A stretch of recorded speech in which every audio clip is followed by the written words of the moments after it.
So today we will take up a slightly different problem. Till yesterday we were looking at the fundamental Graitz problem. The fundamental Graitz problem simply looks at only a slug velocity profile, and then you look at the thermally developing region and calculate the solution for the temperature as well as for the Nusselt number, and finally for the asymptotic case where your x goes to large values, you can recover your Nusselt number for the thermally fully developed region. Okay. So the Graitz profile originally which was done, the Graitz solution done by Graitz himself was a simplistic case, and it was actually 1954 when three people, Sellars and Tribus. I think I have uploaded the solution from original report from 1954 on the Moodle. You can just have a look at it. So these three people, Sellars et al, have extended the original Graitz problem to other cases. So the most obvious case will be to look at a parabolic profile, okay, rather than a plug flow, which was a simplistic case, and do the same solution with a constant wall temperature boundary condition. Okay, so that is the first extension they did, and also they extended it to other boundary conditions like uniform wall flux, and also a case where the wall temperature is linearly varying. Okay. So these are some extensions of Graitz problem. So we will try to do a couple of these extensions. The first extension that we will do today is for the parabolic velocity profile. So I will call this as Graitz solution extended for parabolic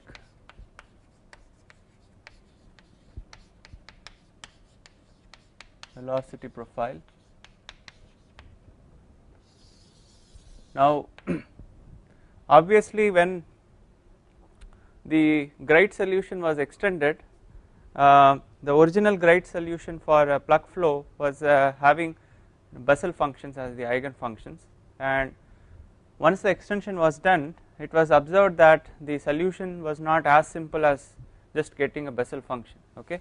So we will look at the nature of the eigen function, how it looks, and these eigen functions have to be estimated in some way or the other. That's when Sellars did it, they didn't have access to computers in 1954, so they tried to do a kind of mix and match approach.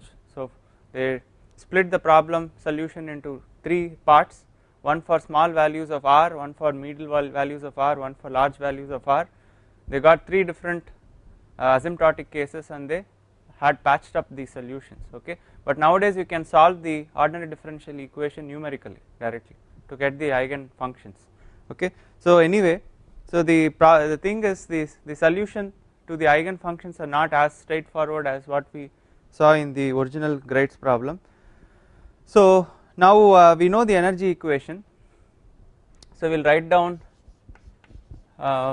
the energy equation still remains the same, there is no change, 1 by r d by dr r dt dr. Okay. So this is the form of the energy equation will be still working. We will neglect the axial conduction with respect to the radial conduction, and still you have the convection term due to the axial velocity. So we assume that there is no radial velocity and no variation in the theta direction. Now the question is, earlier we just assumed u to be a constant and just substituted as some um. Now we have to put the actual parabolic velocity profile coming from the fully developed, hydrodynamically fully developed case. To do that, first you can also do this in a dimensional form like what we did for the Graitz problem. You can substitute for u in terms of um and leave everything in a dimensional form, and then you can proceed to a solution. But it will also be a little bit simpler to do it in non-dimensional form. So we are going to introduce some non-dimensional variables in the beginning and then substitute those non-dimensional variables. So I will introduce for temperature theta like the way I introduced before, it is T minus T wall by T inlet minus T wall, so that at x is equal to 0 you have theta equal to 1 and r equal to r naught, your theta will be 0. Okay. And at r equal to 0 your theta should be finite. So these are the boundary conditions for theta defined this way. And we will also introduce a non-dimensional radial coordinate. We will use the symbol eta, so that will be r by r naught, that is the radius of the duct. Okay. And we will introduce another non-dimensional coordinate for the axial location or axial coordinate, so we will use the symbol zeta for that, and we will define this as x by r naught by Peclet number. So this is the non-dimensional axial coordinate, this is the non-dimensional radial coordinate eta. Okay, the way that we have defined this x by r naught by Peclet number, okay, this is convenient because once you get the solution for variation in the x, you saw that in the Greitz problem you had a exponential minus, you had something like x by d naught by Peclet number, right. So in order to accommodate this variation and group this together in one non-dimensional form, it is convenient to define this entire group as, so this group appears together, okay, you do not find x separately, d separately and Peclet number, they all come as one single group for variation along x. So therefore it is wise to define a non-dimensional variable zeta grouping this together. Okay, now there is another non-dimensional number named after Greitz, okay, it is called the Greitz number, and actually 1 over Greitz number is defined as basically x by d by Peclet number.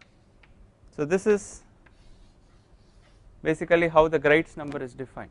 So this particular non-dimensional grouping of x by d by Peclet number is referred to as Greitz number inverse. Okay.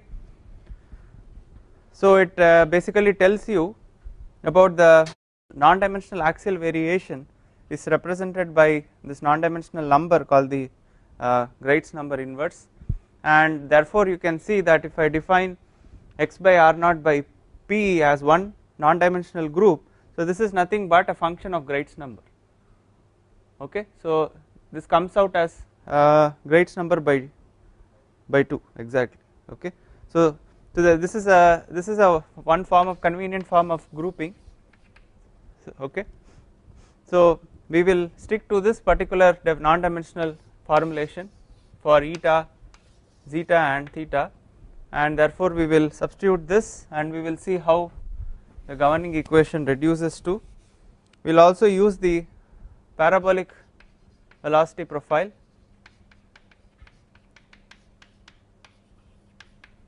So basically that is u by um is equal to twice 1 minus r by r naught the whole square. Okay, so in terms of non-dimensional radial coordinate, that is 1 minus eta square. Okay, so x from here, this will be, already you know Peclet number is what, this is rho um or umd by alpha. Okay, so d or d naught you can use, this is the diameter of the duct. So therefore we can express x in terms of zeta, so this is d naught by alpha into zeta. Okay, so you have into r naught, which I will write it as d naught by 2, so you have a term something like this. Okay, or I can express everything in terms of r, so I can write this as 4 r naught square, so this becomes 2 r naught square. Okay, so this is the transformation I have to do from, I have to substitute for x from this expression, so it becomes in terms of zeta, and for r I can use this transformation so that I can substitute in terms of eta. Okay, so if you do that, so you will be ending up with, for u you have already 2 um into 1 minus eta square. If you substitute the non-dimensional variables,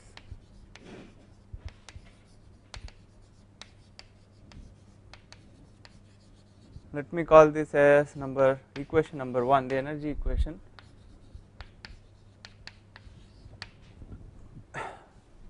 So divided by alpha into dt by dx. So t in terms of theta, that is basically Ti minus T wall d theta by, now once again x we can write in terms of zeta from here, okay. So this will be d zeta, and you have the other terms, you have 2 um r naught square, and there is an alpha coming in the numerator, okay. So that should be equal to, so when you substitute for r in terms of eta, so the r naught cancels between these two, and then you have an r naught square coming here, okay. So you have 1 by r naught square, okay, d by d eta into eta d. So I substitute once again in terms of theta, so this becomes d theta by d eta, and then I have Ti minus T wall, okay. The reason why I use this theta here, because my inlet temperature is a constant, wall temperature is a constant, okay. So it is not a function of either x or eta.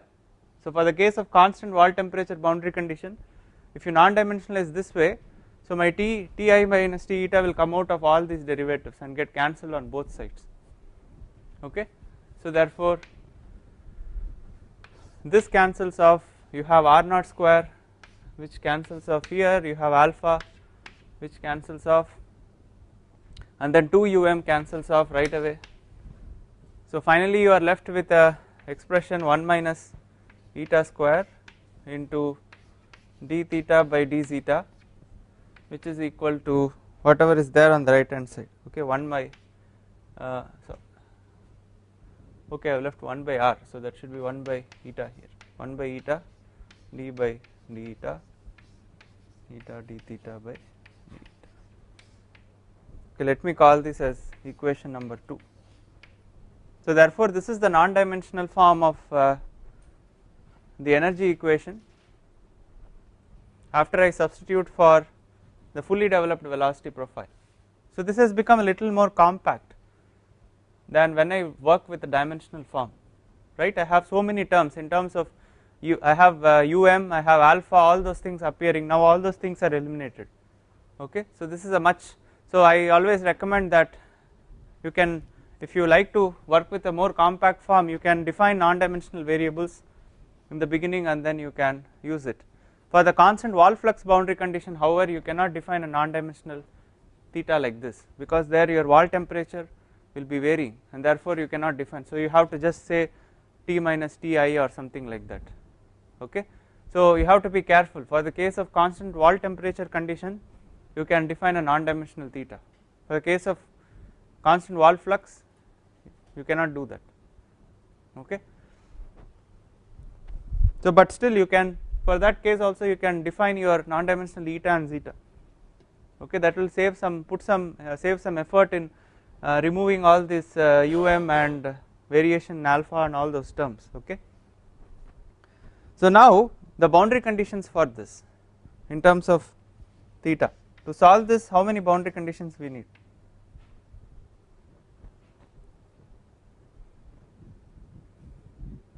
3. So in direction in zeta direction, how many in eta and how many? 1 in zeta and 2 in eta direction, right. So therefore theta now at any value of eta corresponding to zeta equal to 0, so that is basically saying that t at x is equal to 0. So the non-dimensional theta will be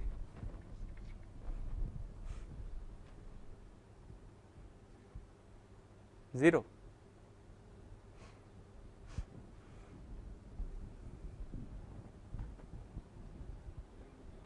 What will happen at so if you look at the 1, so if you look at the problem configuration, So this is your region which you are looking now.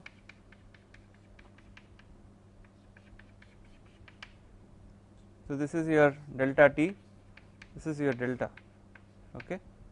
And in fact what you are doing right here, it is not something exactly like this, but you are starting from a point where it is fully developed, that is your coordinate. So you can consider that your thermally fully developed region meets somewhere further down, okay, and this is your coordinate right here, this is your x, this is your r.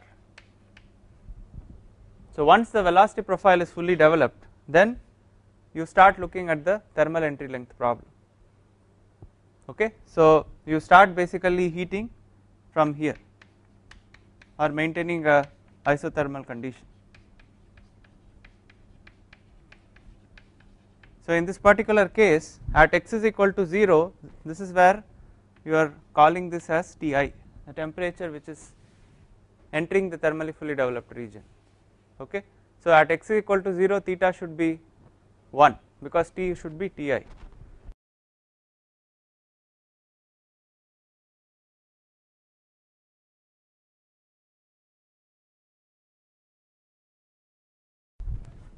And the other boundary conditions with respect to eta. So at eta equal to 0, your d theta by d eta should be 0 or theta should be finite.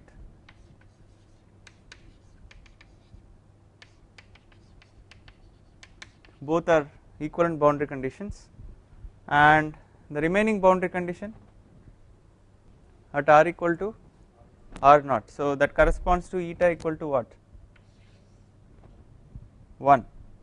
So at any value of zeta at eta equal to 1, what is the boundary condition? 0. Okay. So therefore now you have a partial differential equation like before for the Gright's problem. Only thing you can see, earlier you did not have this 1 minus eta square, that was a constant plug flow case. Now you have this extra term and the other boundary conditions are all same, okay, there is no difference.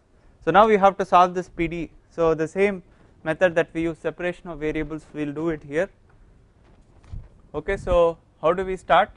We say theta of zeta and eta will break up into two parts, one x which is a function of zeta and capital R which is a function of eta. So the actual solution is product of two solutions, one which is, so these are two independent solutions, okay, one function of only x, the other function of r or eta, alright. So therefore if you substitute this into your equation number 2, okay, assume that this is your solution and substitute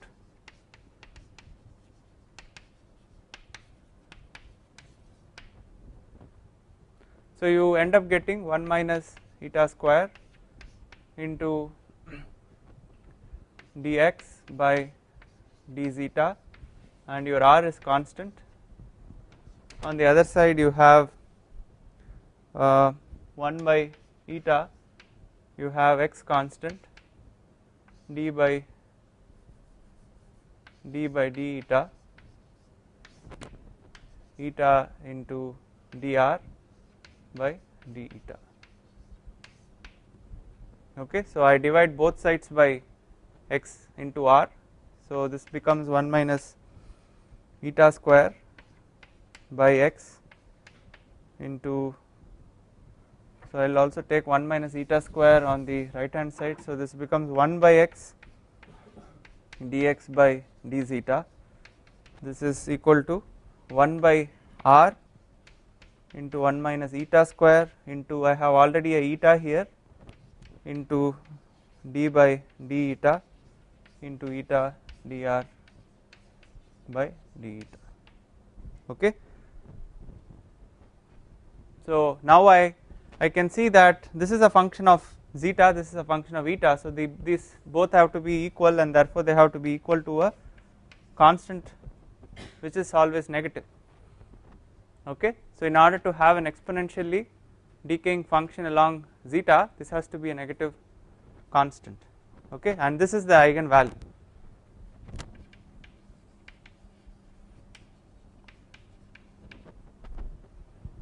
So now I can write this into form of two ODEs, one where I can say dx by d zeta plus lambda square x equal to 0, I will call this as number 3, and the second ODE I will expand this term right here. If I expand it, I can write this as d square r by d eta square plus 1 by eta dr by d eta plus you have lambda square, and this entire term I am taking it to the other side. So this is 1 minus eta square into r, this is equal to 0. I will call this as my equation 4. So this is the first ODE with respect to x, second ODE with respect to capital R. Okay. So I just expanded this term right here. So this is eta into d square r by d eta square plus dr by d eta into 1. Okay. So that is what I did, and I already have eta at the bottom, so I divide everywhere by eta, and so you have this term lambda square into r into 1 minus eta square. Okay, so therefore I use the same boundary conditions there, and with respect to r, now you can see that you have two homogeneous boundary conditions, because with respect to theta you can substitute as r into x. Okay, since x has to be finite, it cannot be trivial, therefore the boundary condition should apply to r, right. So whatever you say here, so your d theta by dx, so this will be d by d eta into, you have x of zeta into r of eta, so this should be equal to 0 at anyway, so I can write this as eta equal to 0. Okay, so this can be 0 only if I can say dx by d eta, if x is equal to 0 also this can become trivial, but the problem is if x equal to 0 there can be no solution. Okay, therefore this implies that your d by d eta at r d by d eta r at eta equal to 0, this can only be 0. Okay, right, because this can be 0 only if either of these is 0. If x is 0, that means my entire solution becomes trivial. Okay, whereas r at eta equal to 0 can be 0, so that is the only other option. Okay, so therefore this is the boundary condition which falls on r. The other boundary condition, that is theta at zeta eta equal to 1, this is equal to 0, the same way.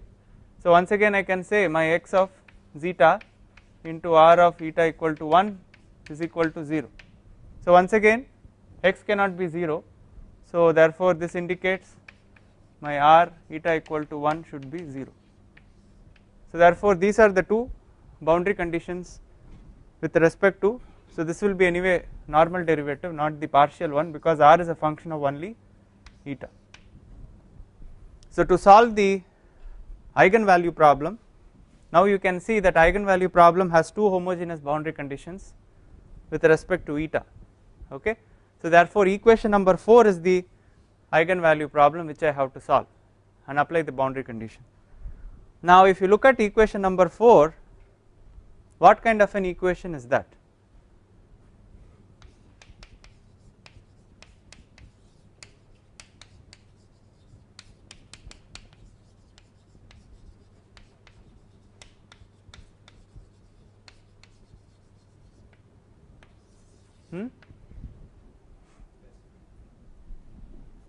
This is where you have to be a little bit careful. You look at the structure of the Bessel equation I have given, it is very deceptive, but if you look at it a little bit more carefully, if you multiply everywhere with eta square, okay, the first 2, the second order and the first order derivatives appear to be similar to the Bessel equation, but the third term here will have lambda square eta square into 1 minus eta square into r. So that structure is not the same as the Bessel equation. Okay, so the Bessel equation has minus some constant term, minus some constant number, minus nu square. Okay, it does not have minus a function of x, right. So therefore this is not the actual Bessel equation.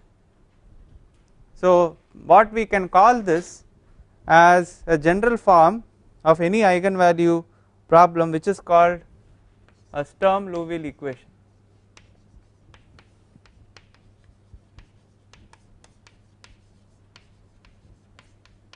Anybody has heard about this equation, Sturm-Liouville problem? Anybody has taken partial differential equation course? Anything to do with differential equation? How many have done? Only one? So you must be taught Sturm-Liouville equation, because that is the most fundamental part when you talk about separation of variables. Any general eigenvalue problem, okay, for which you can find the eigenfunctions, it is generally called as a Sturm-Liouville equation. That includes even the Bessel equation.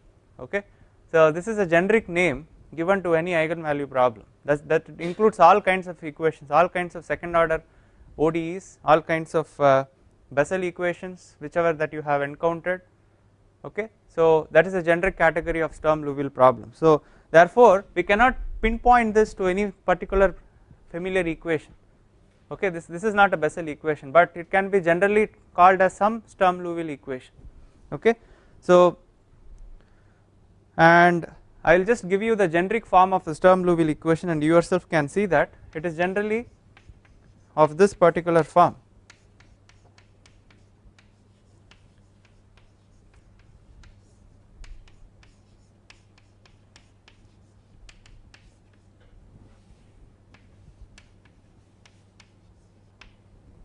Okay, where this is the weight function. So any ordinary differential equation which can be cast into this particular form, okay, forms a Sturm-Liouville system of equation, and this includes most of all the eigenvalue problems. Okay, even this equation right here, we can just cast it in this particular form. Okay, so for this case you can put it as minus d by d eta dr by d eta plus 0 equal to lambda square into 1 minus eta square into eta into r. So you just expand and see. So this is eta into d square r by d eta square, okay, plus you have dr by d eta.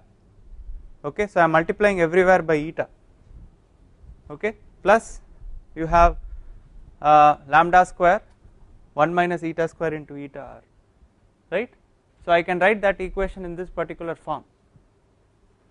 So this comes to a Sturm-Liouville kind of an equation. So now if you compare the coefficients, okay, the coefficient here p of x is nothing but eta, and q of x is nothing but 0, and of course lambda here is lambda square, okay, and if you look at this weighing function, this is a function of x here, so that this has to be a function of eta. So this entire thing is the weighing function or weight function.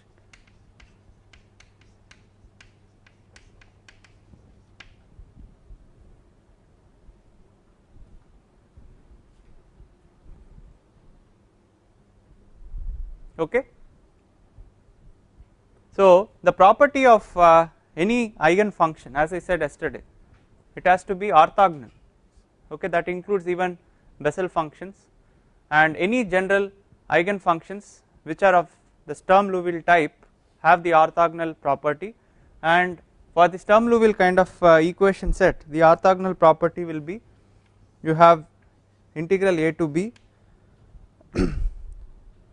y of n into x y of m into x into w of x dx, okay, is equal to delta mn. So this is the orthogonality.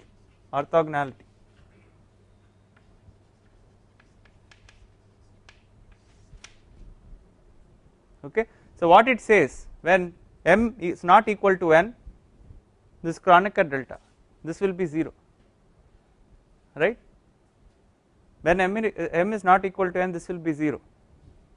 Therefore they have to be orthogonal, means if m equal to n, then only this will be equal to 1. So in that case this will be yn square into the weight function dx integral should be equal to 1. If m is not equal to n, this integral will be equal to 0, just like what we saw yesterday. If you multiply Bessel function jn x into jm y, okay, if m is not equal to n, so they will be 0, the integral product will be 0. Okay. So this is the principle of orthogonality for any Sturm Liouville problem. So here you have identified what is the weight function, correct. So in this particular case, what should be the orthogonality condition?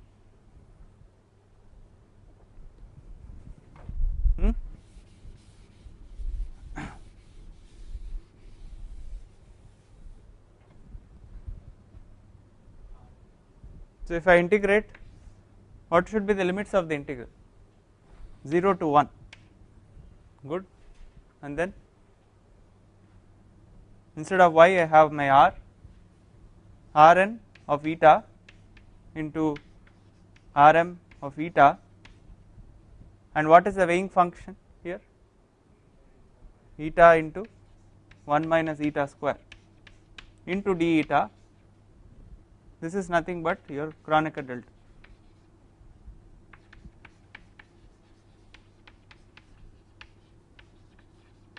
This is the delta function. I hope all of you know what a delta function is. So it is equal to 1 at only one value, everywhere else it is 0. So for the case where your m equal to n, then this is equal to 1, otherwise it is 0. Okay. So therefore this is my orthogonality condition which I will use. Where should I use the orthogonality condition? When I solve the ODE, when I want to calculate one of the constants, right. So this I keep it now.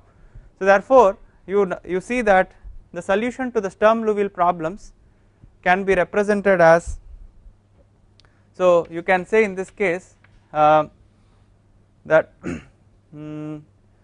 you can write this as summation of some Cn times Rn of eta, where n can go from 0 to infinity.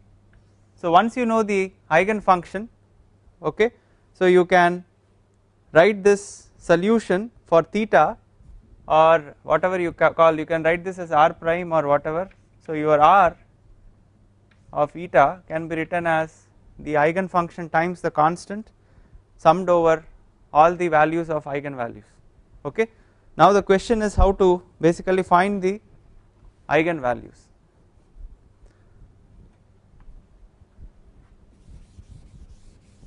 So for that we have to, it is not as simple as solving the Bessel equation, because now this is a general Sturm Liouville problem and you have to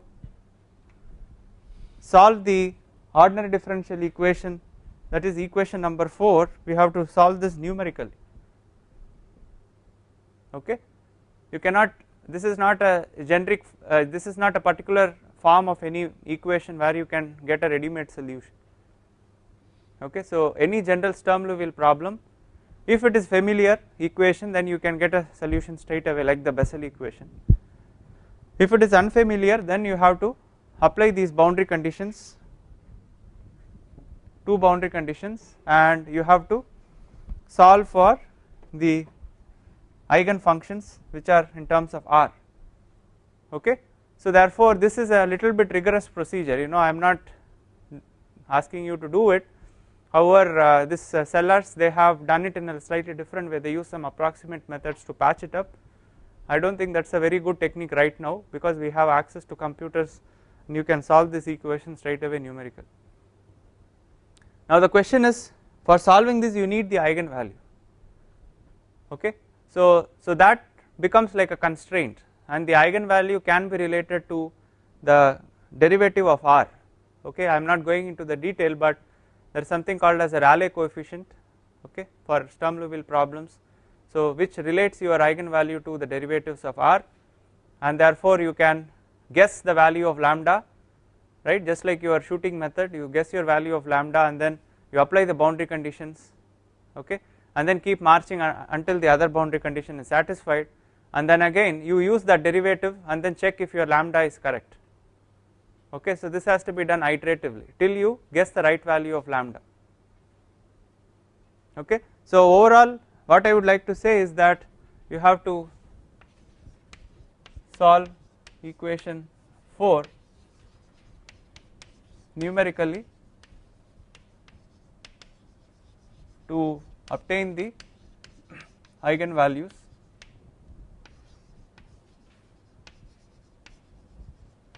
and the eigenfunction. So the eigenfunction is basically R, variation of R with respect to eta. So once you do that, so now your final solution, so can be expressed now directly as theta, which is a function of zeta and eta. Now what is the solution to this equation number 3? This is a straightforward ODE, x equal to some constant c e power minus lambda square x, okay. So that is a straightforward solution. So therefore your final solution theta will be product of x and r, okay. So as I said, you can have multiple values of eigenvalues, and for each of this you will have a solution, okay, eigenfunction. So therefore you have to linearly superpose all these multiple solutions, so therefore you use a summation from n equal to 0 to infinity, and the constants coming from this c and here you just club them together as 1c into the eigenfunction coming out of that is Rn of eta, and the solution which is coming out of this, so this is basically zeta here, that is e power minus lambda square zeta. This is your form of your solution, right, the product of this and this, okay. So now the thing is finally, so now you have to do it numerically to solve for the eigenvalue and the eigenfunction. The remaining constant c can be solved by applying what? Yeah, we make use of the orthogonality property, but we have to use the remaining condition for theta, okay, that is theta at zeta equal to 0, which is 1, okay. So that is nothing but summation n equal to 0 to infinity Cn Rn of eta, and for zeta equal to 0 that becomes 1, okay. So now to get Cn out of this I make use of the orthogonality condition, so I multiply both sides by the weighing function times some Rm of eta, okay, both sides, and integrate it.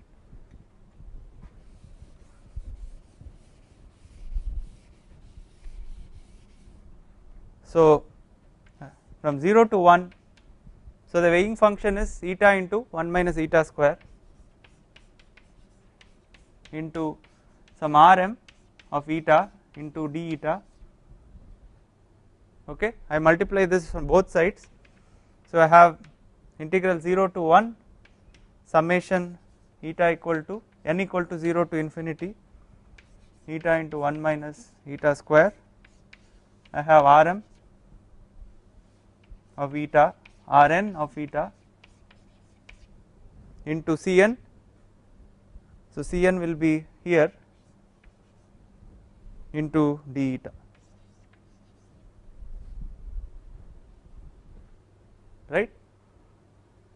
So now you can see that based on the orthogonality property, if m is not equal to n, then this entire thing will be 0, okay. Only for m equal to n this will be 1, okay. So therefore we can say this is integral 0 to 1, there won't be any summation, because for any value of n which is not equal to m, the summation will be anyway leading to 0. So this will be Cn into eta into 1 minus eta square into Rn square d eta. So if I say 0 to 1, eta into 1 minus eta square into Rn square of eta d eta will be actually minus 1 by, this is the actual value. If you know the eigen function, you have to take the derivative with respect to eta, and this will be at eta equal to 1, and this is the value of this complete product and integral, okay. So this is the property. So this is also a property of the Sturm-Liouville system of equations. So therefore you can calculate your C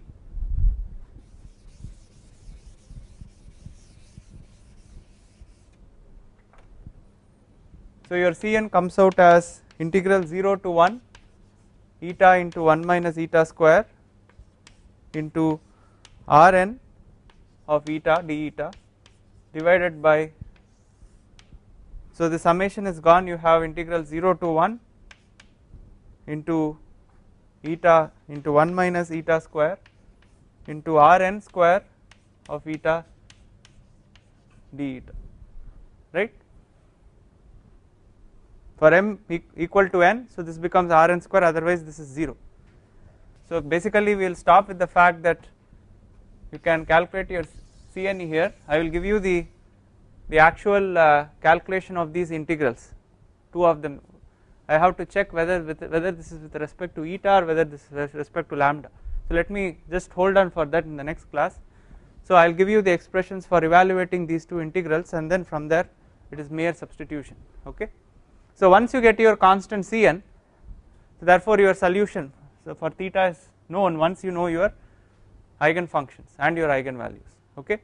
So these people Sellars et al, they have, with some approximate method, they have evaluated the values of eigen values and the corresponding constants. I will give those tables also in the next class when we do the solution, and from there you can asymptotically reach the case of large values of x, and you can recover your earlier result for Nusselt number, that was some 3.6 for constant wall temperature with a parabolic profile. So you can exactly reach that asymptotic value.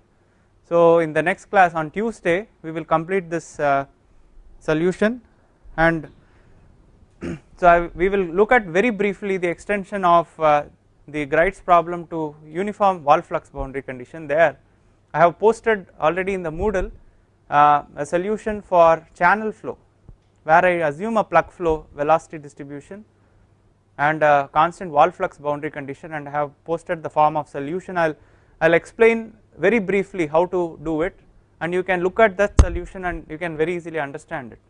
For the case of constant wall flux boundary condition, you have to tweak in such a way that the eigenvalue problem has homogeneous boundary conditions, whereas if you have a constant wall flux boundary condition, that is not homogeneous, okay. So therefore we play around with the solution in such a way you reach a homogeneous boundary condition, and that is explained in the derivation which I posted on Moodle, and you can do a similar kind of a derivation for the duct flow. So what I have done is for a channel flow, a very similar procedure for duct flow can be done.